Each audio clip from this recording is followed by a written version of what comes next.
Ayun oh. Palayan ba yun? Oh, Palayan yan. Palayan oh. Parang nakalang na sa Pilipinas. Ayun oh. Overpass. Ayun oh, daming puno. Marshall din. Ayun oh. Si Walter oh. Nakatutok oh. Hi ma'am. Hi ma'am. Hi ma'am.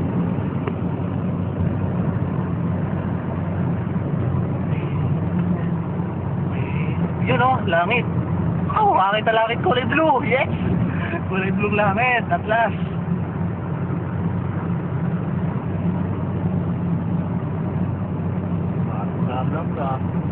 Papuntang Cavite ha.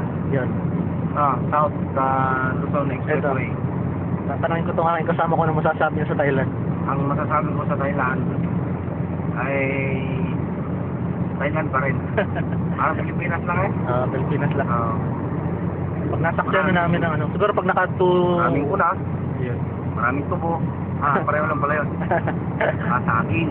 Ay, pa may buko pa oh. Saan? Yun oh. Mga maliliit na buko. Ayun oh, yun oh. Mga ano yun. Makapuno. Makapuno. Makapuno. Makakulang, makapuno.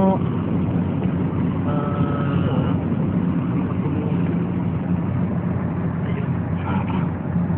Pinagkaiba lang na dito. Ako, auto. Aray ko. Yung kalsada sa Pilipinas, patay. Dito, Uy!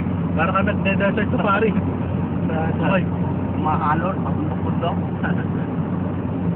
Pero marami rin tubig yun. Oo, tapos yung langit dito, kulay blue. Ayan oh.